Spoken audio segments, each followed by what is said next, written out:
Hello मेरे प्यारे बच्चों, वोकैबुलरी बाबा के इस चैनल पर मैं आप सभी का स्वागत करता हूं। और मैं ये सेशन इसलिए लेके आया हूं, ये वीडियो इसलिए लेके आया हूं कि कैसे मैंने इंग्लिश वोकैबुलरी को अपना बहुत स्ट्रांग बनाया। क्योंकि मैं भी एक गांव से ही आता हूं, मैं भी कोई बहुत हाई फाई पब्लिक स्कूल्स में नहीं पढ़ा हूं।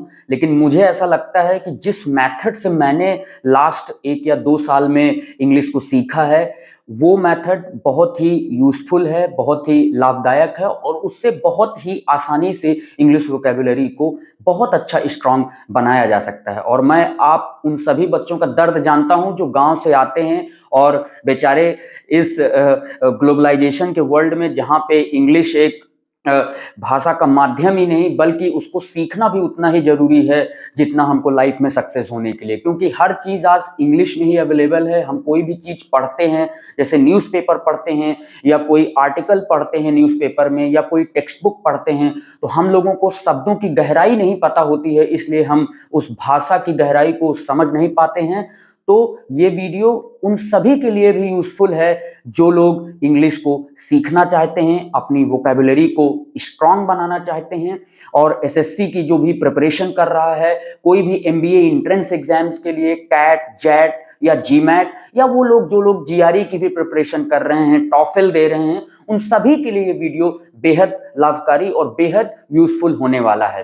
क्योंकि इस वीडियो में मैं आपको रटाने की बजाय समझाने का तरीका बताऊंगा कि कैसे वोकैब को, किसी भी शब्द को अपने अंदर उसको इंटरनलाइज कैसे करना है, उसको कैसे समाहित करना है कि कभी आप ना उसको भूलें और हमेशा से वो आपका ही बन के रह जाए वो शब्द। तो बार बार आपको रटने की जरूरत नहीं पड़ेगी और आप हमेशा के लिए वो शब्द सीख जाएंगे।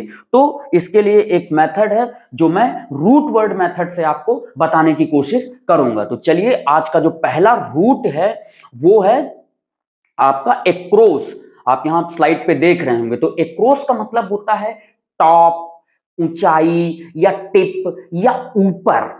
राइट, तो किसी ऊपर होता है, इसका मतलब ऊंचाई होता है, टिप होता है। ठीक है, अब आकर के इस एक्रोबैट वर्ड को देखते हैं। ये शब्द दो शब्दों से बना हुआ है, दो रूट से मिलकर बना हुआ है, जिसका नाम है एक्रोस प्लस बेटोस। और एक्रोस जो, तो मैंने आपको बता दिया कि इसका मतलब है टॉप, ऊपर, हाइट, टिप, ऐसा करके। ठीक है, और जो बेटोस का मतलब है, उसका मतलब है टू वॉक, चलना। राइट, तो ये जो सबसे पहले ये जो किन लोगों को एक्रोबैट बोला जाता था, इसके पीछे की जो क्लासिकल जो इसकी डेफिनेशन है कि क्यों इसको एक्रोबैट किन लोगों को बोला जाता है, वो मैं आपको पहले थोड़ा सा बता देता हूं ताकि आप लोगों को और अच्छे से समझ में आए।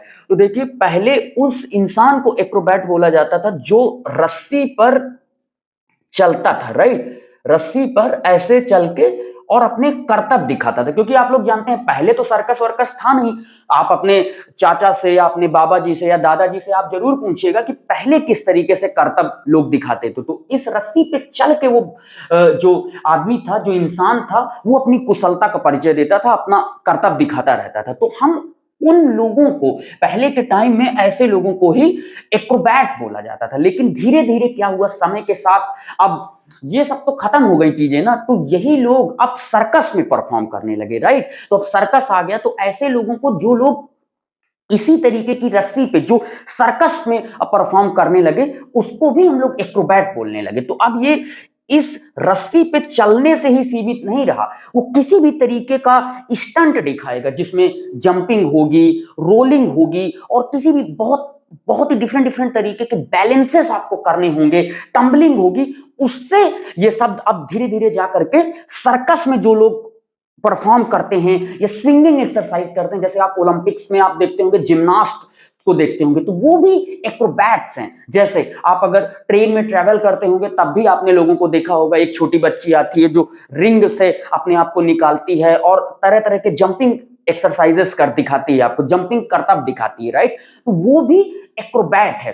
अब देखिए, मैं आपसे एक, इस शब्द के सेंटेंसेस को जानने से पहले बेहद जरूरी है कि इस एक्रोबैट जो शब्द है उसके ट्रेड्स को जाने, उसकी प्रॉपर्टीज को जाने कि किस तरीके के इंसान को एक्रोबैट बोलते हैं। अब देखिए एक रस्सी है, इस रस्सी पे चलना, राइट, इस रस्सी पे चलना आप जानते हो, मेरे लिए अगर आप मुझे कह दोगे मतलब who have never gone through this रस्सी, इस रस्सी के ऊपर चलना, राइट, कितना खतरनाक हो सकता है। मतलब मेरे को बहुत एक्सपर्ट होना पड़ेगा, उस स्किल को पहले से ही सीख के रखना पड़ेगा, और वो बहुत ही प्रेशर सिचुएशन होगी मेरे लिए, बहुत ही कॉम्प्लेक्स सिचुएशन होगी, और हर समय मुझे वो फुर्तीलापन दिखाना पड़ेगा, वो एजिलिटी रखनी पड़ेगी, राइट। तो इसके जो ट्रेट्स हैं वो क्या क्या हैं, जैसे बैलेंस बना के आपको रखना पड़ेगा, आपको बहुत ही आर्टिस्टिक होना पड़ेगा, बहुत ही स्किलफुल होना पड़ेगा।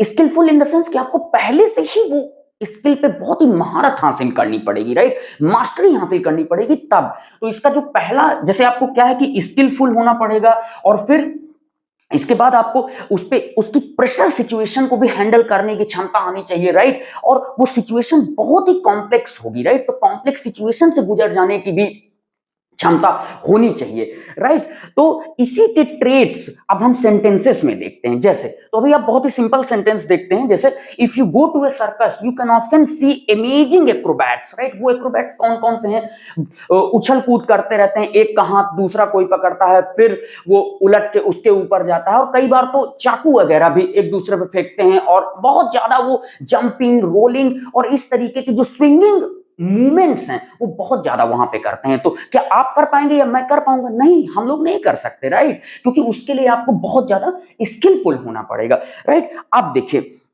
ये बहुत ही मेटाफोरिकली भी ये शब्द यूज होता है। जैसे मैं आपको एक छोटा बच्चा बताऊं, एक छोटे बच्चे को आप देखिए जो कि 8 या 9 महीने का, जो जस्ट चलना शुरू करता है या वॉक करना शुरू करता है, तब आप देखेंगे उस बच्चे को, तो he is kind of a natural Acrobat, right, क्योंकि वो पहले गिरता है, फिर उसी में वो ऐसा बैलेंस बनाता है कि वो अपना बढ़िया से चलना सीख जाता है, right. He is not a literal, he is not in the literal sense, he is not a Acrobat, right, but वो अभी छोटा बच्चा है, तो वो उस तरीके का बैलेंस बना रहा है, गिर के लुढ़क के उस तरीके का बैलेंस बना करके वो आगे बढ़ने की कोशिश करता है, तो उसको बोलते हैं natural acrobat, and he is a natural acrobat with a superb sense of balance, right। अब देखिए he is an acrobat of life, always landing on his feet no matter what challenges come his way। तो सी, जैसे मैंने आपको बताया कि ये जो सिचुएशन है वो बहुत ही कॉम्प्लेक्स सिचुएशन है, कठिन सिचुएशन है, तो इसको ऐसे भी मेटाफोरिकली यूज कर लेते हैं कि ये जो अपने लाइफ में, जीवन में जब बहुत बड़ी और भयंकर समस्याएं आती हैं और कॉम्प्लेक्स सिचुएशन होती है, तो वहां पे भी वो आसानी से निकल जाता है, मतलब वो बैलेंस बना के रखता है, वो जो उसके लिए जो बैलेंस चाहिए, जो फुर्तीलापन चाहिए, उस प्रेशर सिचुएशन को जो हैंडल करने की जो क्षमता चाहिए वो उसके पास रहता है, तो इसीलिए उसको बोलते हैं he is an acrobat of his life. अब देखिए इसमें एक अगला सेंटेंस देखते हैं, she is an acrobat with words twisting and turning phrases to create stunning statements. आपने कई लोगों को सुना होगा कि वो शब्दों के साथ खेलते हैं, राइट, और बहुत ही तगड़े वो ह्यूमरस भी हो जाते हैं, या कई बार मतलब बहुत अच्छा सार्केज्म भी पास कर देते हैं, क्योंकि they know how to play with the words, how to jump with the words, how to make the balance with the words, right. तो जैसे आप शशि थरूर को देखिए, right, so he is an acrobat with the words, right, because क्योंकि वो हर तरीके से शब्दों के साथ खेल लेता है, तरह तरह के शब्द वो जानता है, तो उसको पता है कि किस कॉन्टेक्स्ट में किस तरीके के शब्द के साथ खेलना है। मैं बार बार इस शब्द का यूज कर रहा हूं क्योंकि यहां पे अभी शब्द का जो इवोल्यूशन होता जा रहा है ना, वो अब यही नहीं रहा कि रस्सी पे चलना, राइट, उसके किस तरीके से यूज हो रहे हैं, बैलेंस बनाना, उस आर्टफुली, स्किलफुली शब्दों को यूज करना, इस तरीके से अब इसका इवोल्यूशन हो रहा है। तो पहले क्या था, पहले कर्तव्य दिखाना था, कर्तव्य दिखाना था किस पे, रस्सी पे, लेकिन अब किस तरीके का कर्तव्य दिखाना है आपको, अब आपको कर्तव्य दिखाना है शब्दों के साथ, राइट। तो धीरे धीरे इसी को बोलते हैं कि शब्दों के मीनिंग का इवोल्यूशन, राइट। तो यहां पे ये शब्द अब इवॉल्व हो चुका है और शब्दों के साथ आप खेल रहे हो, और या लाइफ में बैलेंस बनाना, जो इसका प्रीवियस सेंटेंस था, राइट। ऐसे अब ये यूज होने लगा। अब देखिए, the lawyer was an acrobat in the court room skilfully dodging objection. अब जब कोई वकील होता, जो भी लॉयर होता है कोर्ट रूम में, तो उसको तुरंत तुरंत अपने अपोजिशन के जो वकील है उसको बहुत ज्यादा ऑब्जेक्शन डालेगा, लेकिन उसको उन ऑब्जेक्शंस को बहुत ही स्किलफुली अपने शब्दों के साथ उसको खेलना पड़ेगा, right? He has to be very smart with his words, then only he can win that case, right? तो इसीलिए उसको इसलिए बोला कि that lawyer is an acrobat in the court room, means he can really is very skillful in he's very skillful in using the words, right? अब देखिए, एक आपने पीडीएफ एडिटर अगर किसी ने यूज किया होगा जो कि एडोबी कंपनी का है, वो है एक्रोबैट पीडीएफ एडिटर। अब देखो उसका नाम क्यों एक्रोबैट रखा, क्योंकि उस पीडीएफ एडिटर वो बहुत ही एजाइल है, क्योंकि देखिए इसके जो ट्रेट्स है ना, वो क्या है, उसको बहुत ही फुर्तीला रहना पड़ेगा, राइट? बैलेंस बना के कुछ भी कर सकता था, राइट? तो उसी तरीके से ये जो है ना, जो इनका जो पीडीएफ एडिटर है, उसके साथ आप कुछ भी प्ले कर सकते हो, कहीं भी कुछ भी एडिट कर सकते हो, कोई भी इमेज लाओगे उसमें कुछ भी आप एनोटेट कर सकते हो, कुछ भी आप जो उसके साथ कर सकते हो, और वो बहुत ही फुर्तीला है। आप पीडीएफ अपलोड करेंगे, फिर इसके बाद जो भी आपके साथ कुछ भी कर सकते हैं, ठीक है? अब देखिए यहां पे एक सेंटेंस है, a political acrobat whose opinion on any issue is whatever will get the most vote. अब देखिए क्या है, जो भी पॉलिटिकल एक्रोबैट, जैसे आप पॉलिटिशियंस को देखते होंगे, तो वो इस तरीके से शब्दों के साथ खेलते हैं कि जिसकी जिधर उनको ज्यादा वोट मिले, तो कभी ऐसे बोल, कभी एक तरफ बोलते हैं, फिर अपनी बात से पलट के दूसरी तरफ बोल देते हैं, राइट? जहां पे उनको ज्यादा वोट, तो he is a political Acrobat, right? जिसका ओपिनियन कभी भी बदल सकता है। तो अब ये जो शब्द है ना, ये शब्द अब ये इससे नहीं रहा, लेकिन इसके जो ट्रेट्स हैं, इसकी जो क्वालिटीज थी, जैसे बैलेंस, शब्दों के साथ खेलना, राइट, आर्टफुली यूज करना, स्किलफुली शब्दों को यूज करना, उसमें अब ये परिवर्तित हो गया है, राइट?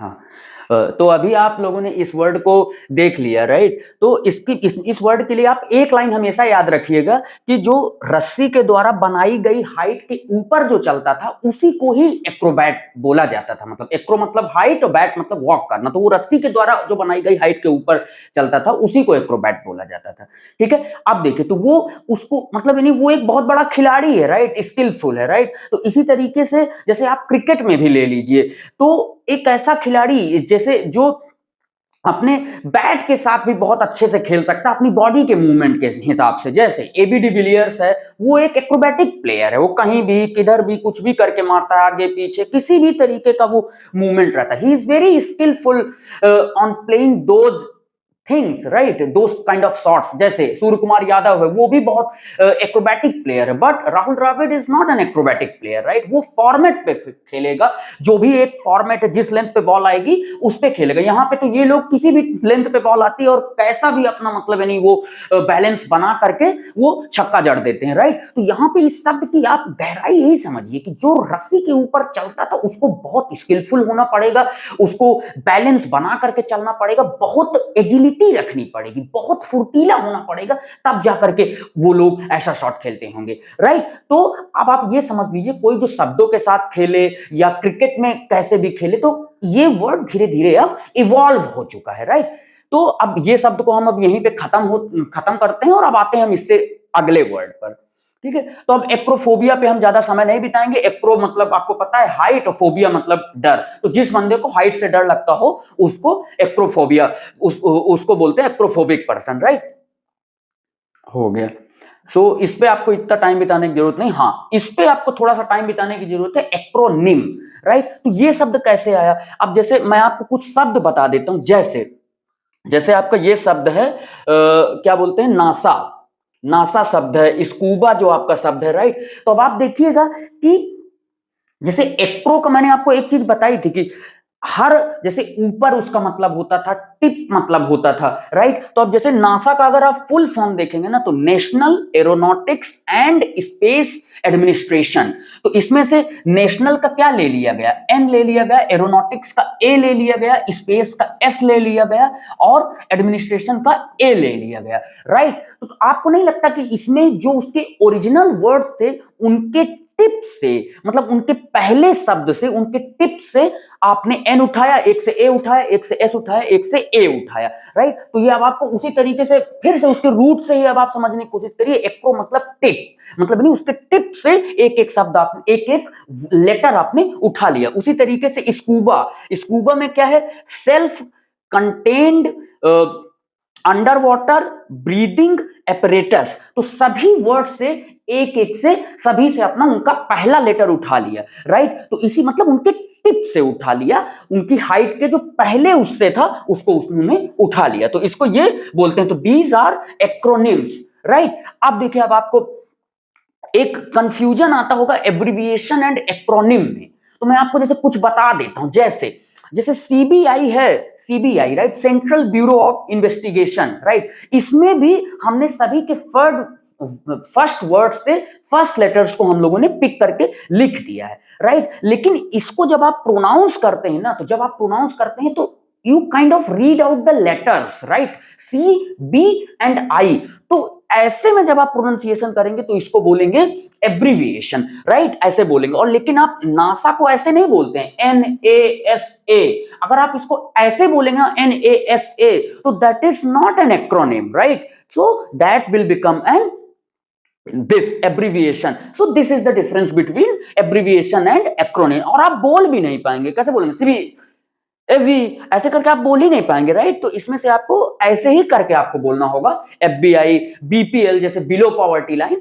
तो यहां से अब आपका ये चीज, ये वर्ड खत्म हो जाता है, राइट। अब देखिए, एक ये शब्द दोस्तों ज्यादा एग्जाम में आता नहीं है, इसका है एक्रोपोलिस। तो ये एक्रोपोलिस एक क्या बोलते हैं कि ग्रीक में एक शहर था, उसको बोलते हैं, जो कि बहुत ही ऊंचाई पर बसा हुआ था। जैसे नहीं, आपने देखा होगा बहुत सारे जो किले हैं, दुर्ग हैं, वो फोर्टिफाइड रहते हैं, चारों तरफ से वो घिरे हुए रहते हैं और हाइट पे बने होते हैं ताकि दुश्मनों से बचा जा सके। जो पुराने, जब एंशिएंट अगर आप किले देखेंगे, दुर्ग देखेंगे, राइट, तो ये बस उसी के हिसाब से इसका नाम पड़ गया है, राइट, कि एक्रॉस मतलब यानी हाइट पे, अपोलिस मतलब शहर। तो ये एक तरीके का ग्रीक सिटी है। अब देखिए, मैं इस वर्ड को कंक्लूड कर देना चाहता हूं पूरी तरीके से, कि अगर आपको कभी भी इस वर्ड का कुछ भी बोले तो एक लाइन हमेशा इस शब्द की याद रखना है कि जो हाइट पर, रस्सी पर वॉक करता था। एक्रो मतलब हाइट और बेटोस मतलब यानी वॉक, तो जो रस्सी पर वॉक करता था, ये वाला जो उसका जो स्टोरी है उसको हमेशा से याद रखना है। और ये याद रखना कि ये काम कोई भी आसानी से नहीं कर सकता, बहुत ही कॉम्प्लेक्स सिचुएशन है, उसमें बैलेंस बना के रखना पड़ेगा, उसमें आपको अपना फुर्तीलापन दिखाना पड़ेगा। और तो इस तरीके की क्वालिटीज और ट्रेट्स आपके दिमाग में हमेशा बैठ जाएंगी और आप कभी भी इस शब्द को नहीं भूलेंगे। मेरे प्यारे बच्चों, अगर आपको ये वीडियो अच्छा लगा हो तो आप ये वीडियो जरूर दूसरों तक पहुंचाइएगा, क्योंकि मेरा उद्देश्य है कि ये वीडियो उस गांव के हर बच्चे तक पहुंचे जिसको लगता है कि इंग्लिश बहुत ही कठिन है, लेकिन इसको भी हम बहुत ही अच्छे से और आसानी से, अगर हम लोग लॉजिक से सीखेंगे और एक एक शब्द को एक दिन भी पकड़ेंगे, तो भी आप 365वें दिन आप मुझसे मिलिएगा कि किस तरीके से आपकी वोकैबुलरी पे कमांड ही नहीं होगी, कि बल्कि अब आप जब न्यूज़पेपर पढ़ने जाएंगे तो उस शब्द की सही गहराई, सही इसेंस और किस कॉन्टेक्स्ट में वो शब्द यूज होता है, उसकी भी आपको गहराई पता चलेगी। ठीक है, तो ये आपको एग्जाम में तो हेल्प करेगा ही, लेकिन रियल लाइफ में भी आपको बहुत हेल्पफुल करेगा। जय हिंद, जय भारत।